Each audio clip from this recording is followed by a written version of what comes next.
So hi everyone, welcome to the info session of the International Neuroscience MSc program at the Tel Aviv University, the Sagol School of Neuroscience. I'm Orly, the coordinator of the program, and we have here today the two academic heads of the program, Professor Dinora Friedman-Morvinsky and Dr. Sagi Afedax. We're going to go over a short presentation about the school and the program, and in the end, we're going to have time for questions. So Sagi, the floor is yours. You can share the screen now. Yeah, thank you. Right, so good afternoon. My name is Sagi Afedax. I'm a researcher here at Tel Aviv, and in the next couple of minutes, I will talk about or explain about the MSc program, the International MSc program in neuroscience here in Tel Aviv. For those of you who are not from the field or new to the field of neuroscience, it is a scientific field that aims at asking questions in broad spectrum of scientific fields such as psychology, biology, computer science, medicine, and more. For example, in psychology, we ask questions like what are emotions and what is cognitive development, a field that I'm more related to. Dino asks questions about basic mechanisms of brain functions. So yeah, it's a pretty broad field that combines many subfields into it. It's basically an interdisciplinary field, and our program is interdisciplinary as well. The program is hosted in the Sagol School of Neuroscience at Tel Aviv University. This is the largest and best ranked school in Israel.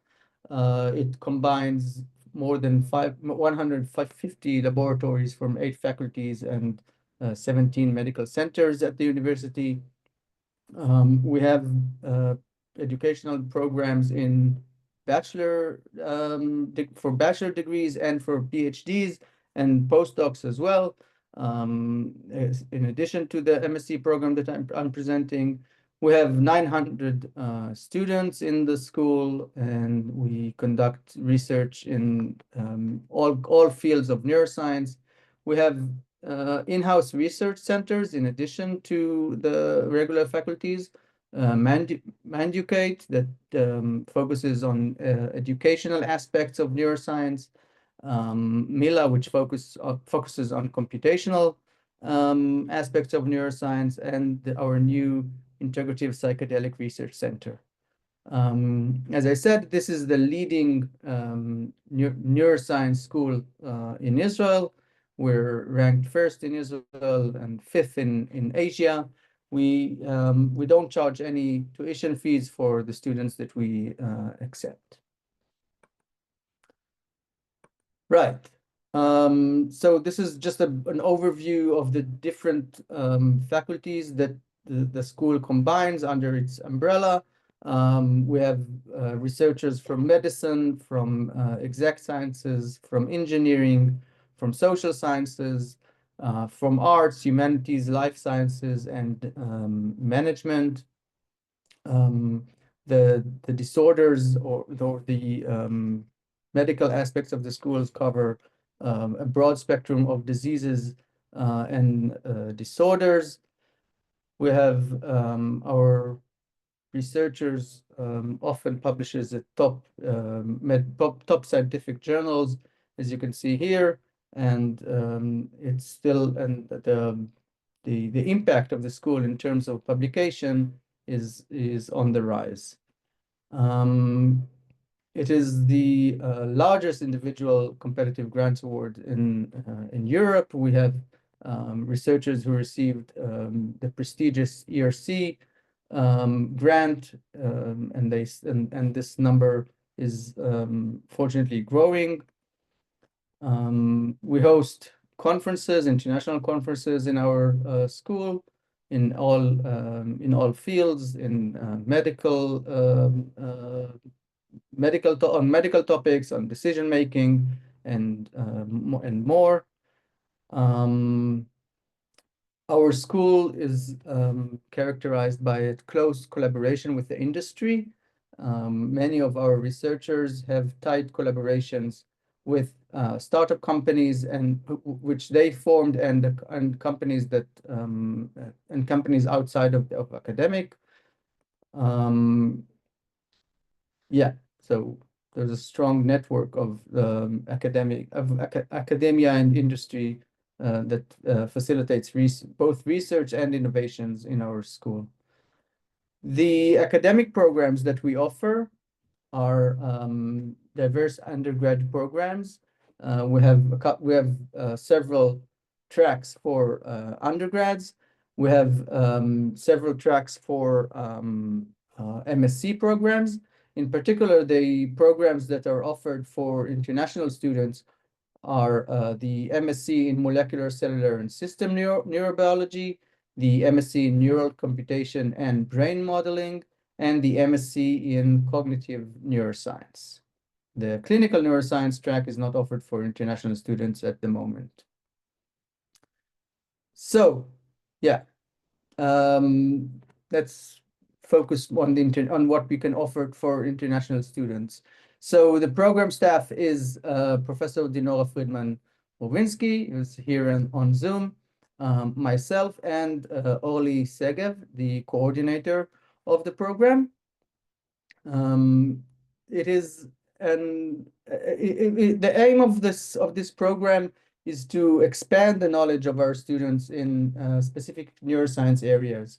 You have over 150 laboratories that you can choose from, and the program encourage you to or we encourage you to start research in the laboratory as soon as you enter the program. So it's a very research-oriented MSc program. We offer enhanced living scholarship and full tuition exemption, and we offer a large variety of courses that aim to, again, expand your knowledge in the specific topic that you choose to do research in. It is a 2 years program. All courses that we offer are taught in English. You have to take 36 semester hours, and the program includes both courses and a thesis that you need to submit at the end of the program. Right after acceptance, you can reach out to any researcher who's listed on the Sagol School of Neuroscience list to ask for their supervising or for advising. And then you can build your course list with them and to consult, and you can also consult with us if you need. In this framework of the International Neuroscience MSc program, again, we offer 3 tracks, with the molecular tracks for short, the computational tracks, and the cognitive track. Each researcher in the school belongs to one of these track or a different track, and or more than one. And yeah, there are labs that you can, some of the examples you can see here, labs of cognitive neuroscience, molecular, and computational oriented labs. The requirements are specified in our website, but to cover at least some of it, we ask for an average of 88 or above in your bachelor degree, and the deadline was last Thursday, but it will be roughly similar date in the next year as well. If you're accepted, you're exempt from tuition, and again, we offer an extended scholarship for living in Tel Aviv. You have priority. If you're accepted, you have priority in applying for for housing in the Tel Aviv University dormitories. Right. So if you come from a field that is not neuroscience or a field that is far from neuroscience, there are prerequisites courses that you need to take. These are listed here. And there's also an English requirement if you come from a non-English speaking institution. So if you want us to review your application, you need to submit these following documents that are again listed on our website. And then once you submit all these documents, these documents are tested for validation in the university by Tel Aviv University, and then you're invited for an interview. Yeah, we're active on social media thanks to Orly, and you're more than welcome to follow us and give us a like there. Thank you, and I will open the stage now for questions, if you have. If anyone has any questions, if you have something that you want us to answer, this is the time. Yeah. Can I ask a question? If I have a background in economics and linguistics is like my second degree, it's not recognized in Israel, but I had 2 years course in my country of origin. Can I apply to such program?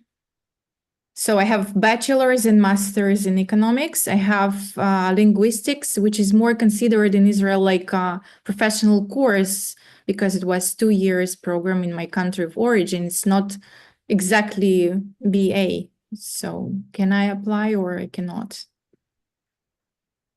Yeah, so you'll have to submit your documents and we'll examine them.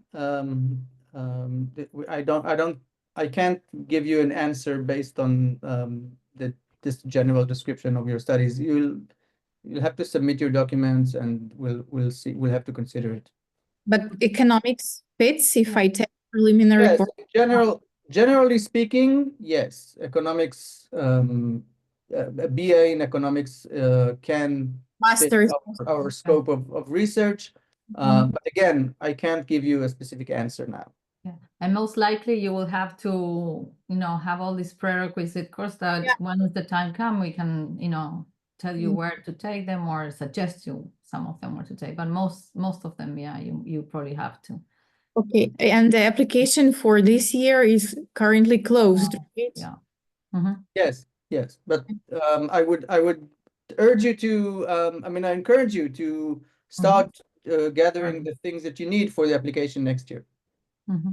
So I can apply, for example, let's say in May or something like that for next year? No, the application will open in October, but you can start looking at our website and ask for specific guidelines as of now.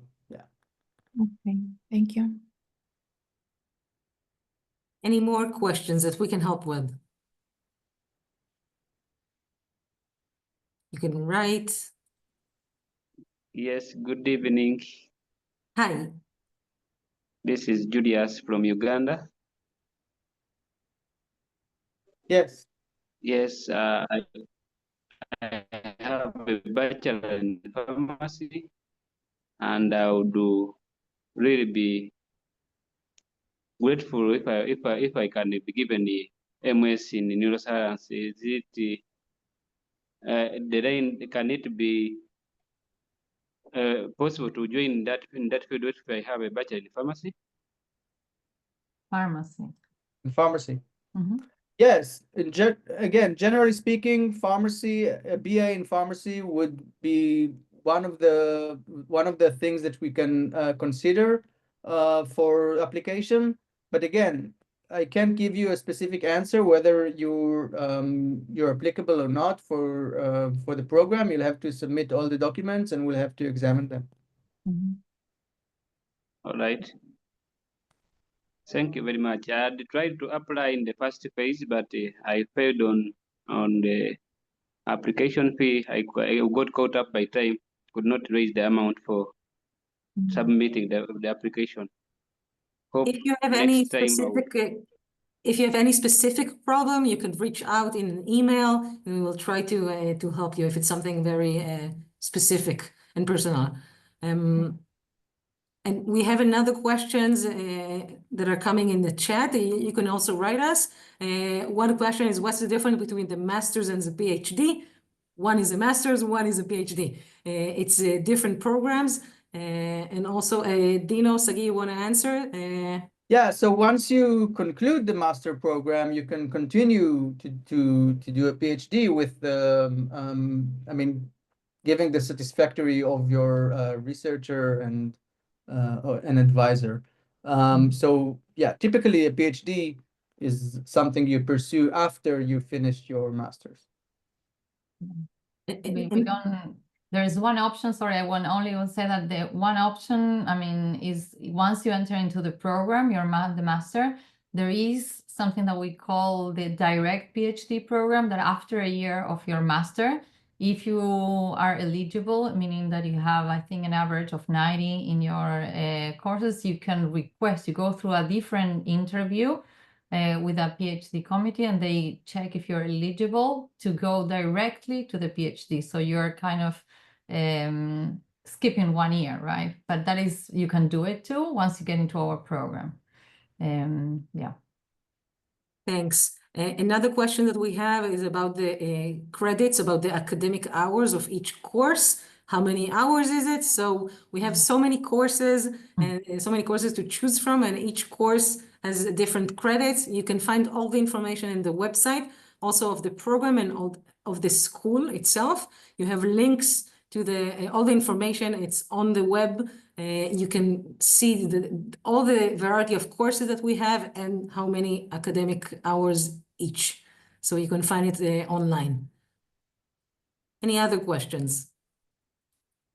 You can also write us, and you can just open your mic.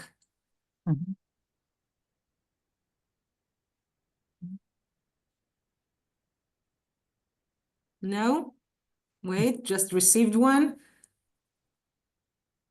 The requirements of the average of 88 and above, is it strict? Yes. It's written also on the website. If you come, I think, from mathematics or engineering, so it can be a bit lower, but for most cases, it has to be 88 and above. Yes.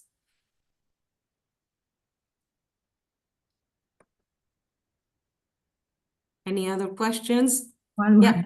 Yeah. So, for example, in my country of origin, it was different assessment. I mean, it wasn't 100.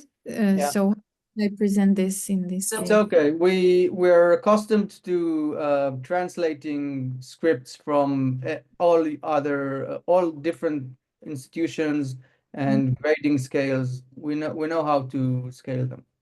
Shall I translate into English my diplomas, like all the courses that I had, or? No, you need to submit everything in as origin, like in the origin language, and sometimes we also need the list of courses in English. After acceptance, we have to look over all your academic background.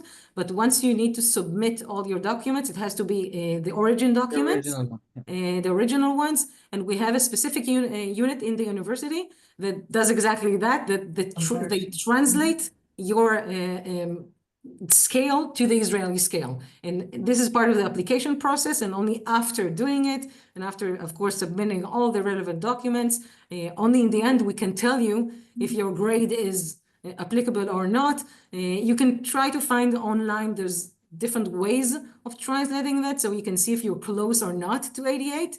But in the university, there's a... Yeah, I know that I am close, so yeah, I have... Okay. So there's a specific unit in the universities that does exactly that as part of the application process. So I just submit it as it is, right? Yes. And one more question about Cambridge exams like CAE, for example, does it fit like to prove my proficiency in English? You will have to submit it, and then we have a specific unit for that also, where the language experts in English. We have also all the information about the English procedure is also on the web. If it's not there, you can send an email with a specific question. I will ask them and will reply. Okay, and one last question about recommendations. Like who can provide recommendations?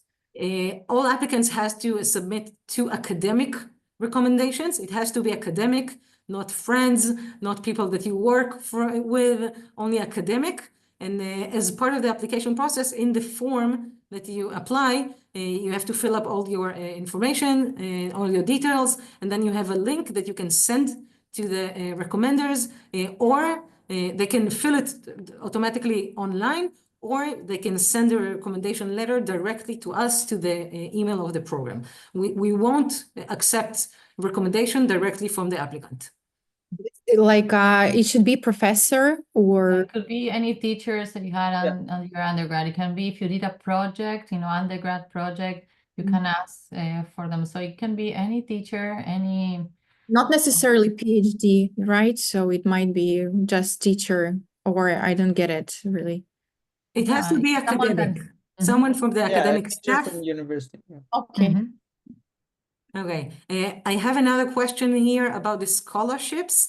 Our MSc students, if you get accepted to the program, you don't have to apply for a scholarship, you are gonna get it. So all our excellent students that get accepted to the program, we're gonna try to do our best for you to focus on your research and on your academic courses. So you're just going to get it, and also you're going to get a stipend. So you're going to be exempt from tuition, and you're going to get some money directly to your bank account to help you. So you can decide if you want to use it for, accommodation, or you can, it's your decision. It goes directly to your bank account, and you decide what to do with it to support whatever part of you want to in your personal life. Any other questions? I think we answered everything on the chat. I'm going to wait a second. If you have anything else you want to write to us, this is the time. And again, as said before, the application for next year is already closed. But as Sagi mentioned, please, this is the time to make sure that you have all the documents for next year, and if not, to gather everything so you can apply on time for the year afterwards. Okay, I think we don't have any more questions. Wait, here I just got one.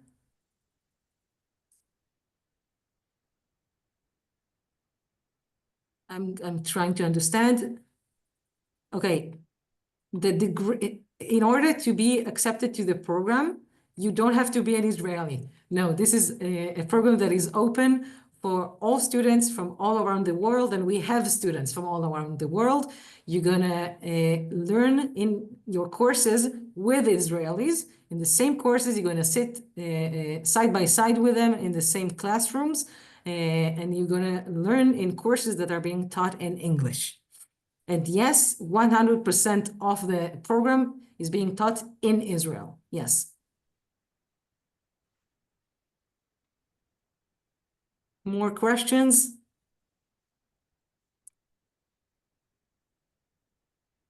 Okay.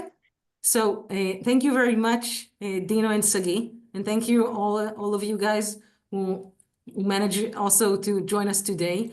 If you have any other questions, if you're going to close the Zoom and then you're going to remember something that you forgot to ask, so please write us an email. All the contact details are on the website, and don't hesitate. We're here for you guys, and we really hope to see you, if not next year, so the year afterwards. Sagi and Dino, thank you so much. Thank you, Orly. Bye. Thank you. Bye-bye. Thank Everyone. you. Bye-bye. Thank you.